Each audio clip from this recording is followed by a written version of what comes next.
ngayong hapon po ito, nandito kami sa Agraman, organisasyon, yung mga panay na magkagawa. Ang mga kulit natin, ang pagsamaan natin mula sa Taglo. Ang Labor Power Movement, nandiyan din po. At mamaya po yung mga organisasyon na natin naman ay mangyaring magpunta lamang po sa ating director ng program para po ma-recognize ang lahat ng ating mga bisita ngayong napakahalagang araw na ito. At upang pasimulan po ang ating programa ngayon, mas mabuti po na tayo po ay magbigay ng papuri sa ating Panginoon. Kaya tinatawagan po natin walang iba mula po sa women's sector at business sector. Palakpakan po natin para sa kanyang panalangin si Tita Mau. Palakpakan po natin.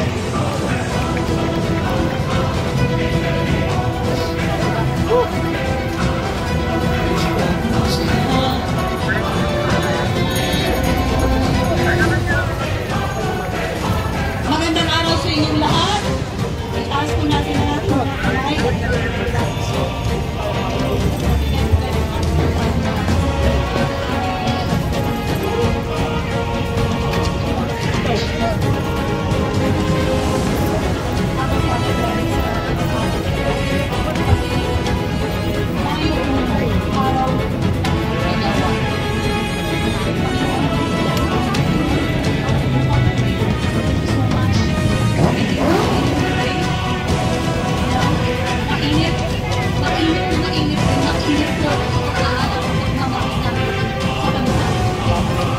Thank you, Lord, for giving us favor, the grace, the strength,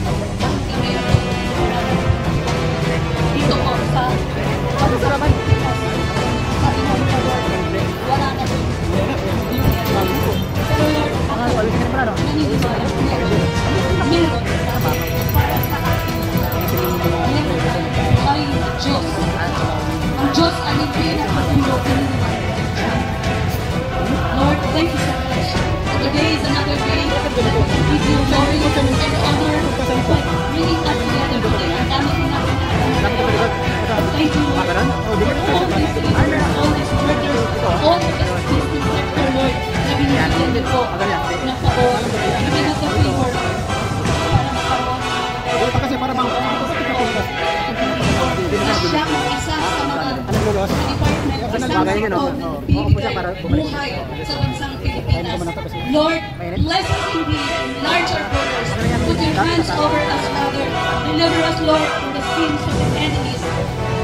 Bigyan niyo po po ng proteksyon kung lahat po ng mga dito na bumpano mo, lahat po ng makinig, makikita lahat po ng nagsasalita, anoint them, give them favor, at harinawa, Lord, itong ginagawa namin pagtitipon na to ay umabot sa buong mundo para malaman ng buong mundo na buhay ang Diyos dito sa Pilipinas. Thank you, Lord.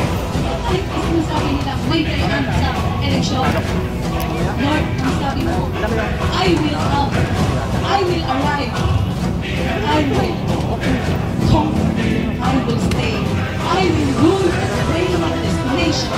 Yan po ang paniniwala namin lahat. Pumalapag po tayo sa ating Panginoon. At yan ang dasal natin in Jesus' mighty name. And everyone said, Amen and Amen. Maraming salamat sa inyo. Nandiyan po tayo mga tayo. Para po magbigay po guys sa ating patawag ng Pilipinas o sa ating pagkasalan.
Magandang hapon po sa inyo lahat. At welcome po lahat ng obrero manggagawa Pilipino ngayong araw nito upang ipagdiwang po natin ang araw ng manggagawa. At ngayong araw po nito, katulad ng sinabi ko kanina, ay napakarami po natin mga panauhi na inimitahan upang magsalita at kaya kami natin upang pag-usapan kung ano po ba ang nangyayari ngayon sa ating bansa. Pero bago po tayo magsimula, nais po tawagan para sa opening remarks si Attorney Ed Lorenzo. Malapakan po natin. Engineer pala. Pasensya na po doon sa NC. I'm Engineer Ed Francisco Lorenzo. At si Ed Lorenzo po yung Secretary General ng NPL. Ayun na. Teka mo, no? Isang mag-isok na araw sa kapwa natin manggagawa. Hello, manggagawa!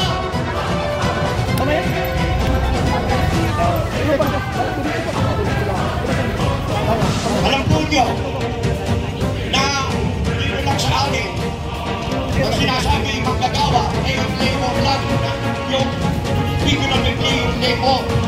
Wala pong tao na hindi manggagawa. Hindi po si Panginoong Kristo